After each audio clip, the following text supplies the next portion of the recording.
February 26, 1991. The U.S. 2nd Armored Cavalry's Eagle and Ghost troops have dealt a crushing blow to the Tawakalna Mechanized Division.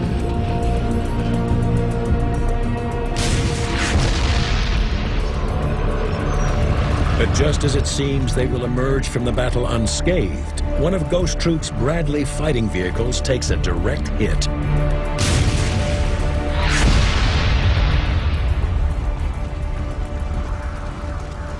And we notice at 1-6, which is on the extreme right of the scout platoon to our left, he's pulled up on just a little bit of a rise. He was probably hit by one of the vehicles that we had shot. So I don't think there was anything left out there unengaged. So I'm probably willing to bet that that BMP had been shot with a sabot round, abandoned, because it didn't explode and burn, people got back in it. The BMP is a lightly armored fighting vehicle like the Bradley.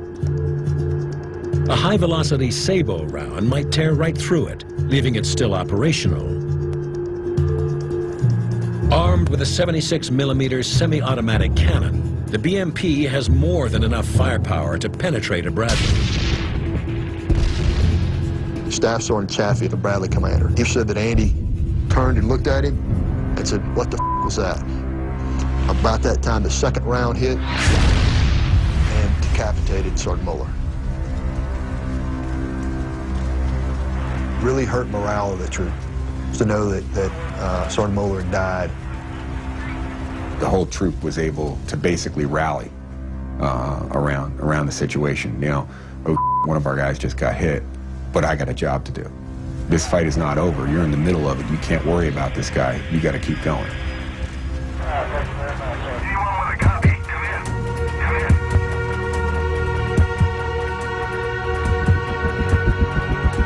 The Battle of 73 Easting is all over in just 90 minutes. American casualties are remarkably light, 1 killed and 12 wounded. For the Iraqis, however, the toll is enormous. The Tawakalna was wiped out in the fighting against the U.S. 7th Corps.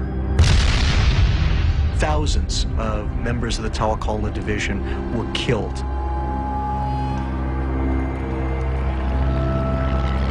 They started out the battle with about 200 tanks, and barely 24 were able to pull back off of it later on. You know, after the attack, we ran out and then captured some additional enemy prisoners. We put them in the back of our squadron tactical command post, Bradley. And as they closed the turret shield door, there was a picture of Erwin Rommel, who, you know, we had admired and sort of patterned ourselves after in terms of his tactics. So this brigade commander says in perfect English, you know, "Why do you have a picture of your World War II adversary in your Bradley?" And one of our privates in the back of the Bradley said, "Listen, why don't you just shut the hell up? If you'd read a little bit more about Rommel, you wouldn't be sitting in the back of my track." The reason for not only the American victory, but also the overwhelming nature of that victory, lay in the fact that the United States held pretty much every single advantage over Iraq that you could imagine. But it was the stand of the Tawakalna and several other divisions of the Republican Guard that slowed down the American advance. It bought time for other Iraqi units to retreat out of the Kuwaiti theater. It's a great tragedy because it set the stage for the intervention in 2003. It was the survival of the Republican Guard Corps that ultimately preserves the Saddam Hussein regime. He might have fallen right then and there in 1991 and saved the Iraqis and the United States and the entire Middle East another bloody war.